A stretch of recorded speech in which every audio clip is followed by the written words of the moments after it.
যাকাত প্রসঙ্গে যাকাতের গুরুত্ব, যাকাতের তাৎপর্য নিয়ে মহান আল্লাহ সুবহানাহু ওয়া তাআলা পবিত্র কালামুল্লাহ শরীফের সূরা তাওবা 34 এবং 35 নম্বরে আল্লাহ তাআলা নিজে ওয়াজ করেন যাকাত প্রসঙ্গে। যারা ধনী বাবারা রয়েছেন, মায়েরা রয়েছেন, মনোযোগ দিয়ে শুনবেন। ধনী মা বোনেরা যারা রয়েছেন, মনোযোগ দিয়ে শুনবেন। আল্লাহ রাব্বুল আলামিন নিজে ওয়াজ করেন, ওয়াল্লাযীনা ইয়াকনিজুনা আয-যাহাবা ওয়াল-ফিদ্দা ওয়াল্লাযীনা ইয়াকনিজুনা আয-যাহাবা ওয়াল-ফিদ্দা ওয়া লা ইউনফিকুনাহা ফী সাবীলিল্লাহ ফাবাশশিরহুম বিআযাবিন আলীম। মহান আল্লাহ রাব্বুল আলামিন ইরশাদ করেন, আর যারা ওয়াল্লাযীনা ইয়াকনিজুনা আয-যাহাব ওয়াল-ফিদ্দা, যারা ইয়াকনিজুন করে, সঞ্চয় করে, সম্পদ কি করে? শুধু জমাইতেই থাকে, শুধুমাত্র জমাইতেই থাকে, সঞ্চয় করে। কি সম্পদ? এবার হতে পারে সেটা স্বর্ণ কিংবা রৌপ্য কিংবা নগদ অর্থ, সে জমাইতে আছে। ওয়ালা ইউনফিকুনাহা ফী সাবিলিল্লাহ, সে আল্লাহর রাস্তায় ব্যয় করে না। কার রাস্তায় ব্যয় করে না? আল্লাহর রাস্তায় ব্যয় করে। এখানে একটা বিষয় খেয়াল করেন, আল্লাহর রাস্তায় বলতে আল্লাহ কোন পথে হাঁটেন আর কোন রাস্তা, সেই রাস্তায় বুঝে আমরা বুঝে টাকা পয়সা স্বর্ণ অলঙ্কার ফেলে দিতে হবে, এমনটা কিন্তু না। এখানে যাকাতের কথা উল্লেখ করা হয়েছে। যাকাত গরিবের হক, যাকাত বান্দার হক। এক বান্দা আরেক বান্দা দিবে, ধনী গরিবকে দিবে। সুবহানাল্লাহ বলেন। আমরা যে কুরবানির সময় পশু জবাই করি, লা ইয়ানালুল্লাহু লুহুমুহা ওয়ালা দিমাউহা ওয়ালাকিন ইয়ানালুহু তাকওয়া মিনকুম। আল্লাহ বলেন, বান্দারে তুমি পশু জবাই করছো, সেই পশুর রক্ত, গোশত, চামড়া সেগুলো আমার কাছে তোমরা পৌঁছাও না, আমি সেগুলি ভক্ষণ করি না। তোমরাই খাও, তোমরাই পশু জবাই করো, তোমরাই খাও, কিন্তু সেটা আমার নামে কিভাবে? ঠিক কিনা বলেন? ঠিক তদ্রুপ ভাবে কোন ব্যক্তি যদি ধনী হয়ে যাকাত প্রদান করে, সেই যাকাত সে আল্লাহকে দেয় না, অপর বান্দাকে দেয়। দারিদ্র যারা, অসহায় যারা, তাদেরকে দান করা হয়। তাদেরকে দান করলেই দান আল্লাহকে দান করা হয়। যারা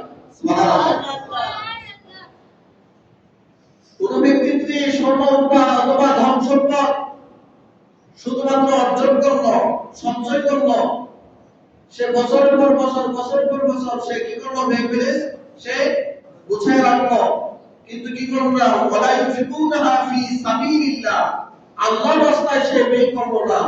আল্লাহ রাব্বুল আলামিন বলেন, ফাবাশশিরহু বিআযাবিন আলীম। বড় বলেন নাউযুবিল্লাহ। আল্লাহ রাব্বুল আলামিন বলেন, ফাবাশশিরহু, তোমার জন্য মজার ব্যবস্থা করছি। কি মজা? দেখবেন অনেক সময় সন্তান যদি বড় ধরনের অপরাধ করে, সন্তান যদি বড় ধরনের অপরাধ করে, তখন বাবা কিংবা মা ডাক দেয়, আজকে আসো, তোমার মজা দেয় না। কথা বলো ঠিক না ঠিক? আল্লাহ পাক এখানে এই কথা বলছেন, ফাবাশশিরহু, তোমার জন্য আজকে কঠিন ব্যবস্থা, অর্থাৎ এখানে আল্লাহ তাআলা স্পষ্ট করে দিলেন, বিআযাবিন আলীম, অনেক বড় যন্ত্রণাদায়ক শাস্তির ব্যবস্থা আমি আল্লাহ তাআলা তোমার জন্য করে রেখেছি। তোমাকে মজা দেয় না। এই মজা সাধারণ মজা নয়। আল্লাহ তাআলা সেদিন আপনাকে আমাকে পাকড়াও করবেন, যারা ধনী বাবারা মায়েরা রয়েছে। মা বোনেরা রয়েছে। এখানে আল্লাহ রাব্বুল আলামিন স্পষ্ট করে দিলেন, যারা ধনী হওয়া সত্ত্বেও যাকাত প্রদান করে না, ধনী হওয়া সত্ত্বেও যাকাত প্রদান করে না, তাদের জন্য যন্ত্রণাদায়ক অত্যন্ত বেদনাদায়ক শাস্তির ব্যবস্থা করে রেখেছেন কে? আল্লাহ। তারপর আয়াত আল্লাহ রাব্বুল আলামিন বলেন, ইয়াওমা ইউমা আলাইহা ফি নারি জাহান্নাম ফাতুকা বিহা জিবাহুম ওয়া জুনুবুহুম মাদহুনুম হাযা মা কানাতুম লিআনফুসিকুম ফাযুকু মা কুনতুম তাকনিজুন। বরাবর বলে নাউযুবিল্লাহ। আল্লাহ রাব্বুল আলামিন বলেন, আর অতঃপর আমি তাদেরকে দাগ দিব তাদের কপাল সমূহে, তাদের কপালে আমি আল্লাহ তাআলা দাগ দিব, এমনকি তাদের পার্শ্ব কিংবা পিঠদেশে আমি তাদেরকে দাগ দিব। এটা হচ্ছে তাদের জন্য যারা তারা নিজেরা নিজের জন্য রেখেছেন, এতদিন যা সঞ্চয় করেছেন, এটা তাদের জন্য সেই উপহার। এতদিন যা আমরা সঞ্চয় করেছি, সেদিন তা কি করবেন? তা উপভোগের সুযোগ দিবেন। কিসের মাধ্যমে? দাগ দিবেন, যন্ত্রণার শাস্তি দিবেন। কেমন শাস্তি দিবেন? আল্লাহ তাআলা বলেছেন, আমি কি করব? ইয়াওমা ইউমা আলাইহা ফি নারি জাহান্নাম ফাতুকাবুহুম জিবাহুম ওয়া জুনুবুহুম ওয়া যুহুরুহুম। আমি তাকে তার কপাল সমূহে, তার পৃষ্ঠদেশে, তার সামনে পিছনে আমি তাকে দাগ দিব। গরম করে, লোহা গরম করে তাকে দাগ দেওয়া হবে। সেই দিন আফসোস করবে, সেই দিন সে শাপ অনুভব করবে। সম্পদ যে কত বড় ভয়াবহ। সম্পদ শুধুমাত্র সঞ্চয় করে না, সম্পদ সঞ্চয় যেমন করে করবে, সে তেমন করে আল্লাহর রাস্তায় ব্যয় করবে। সুবহানাল্লাহ।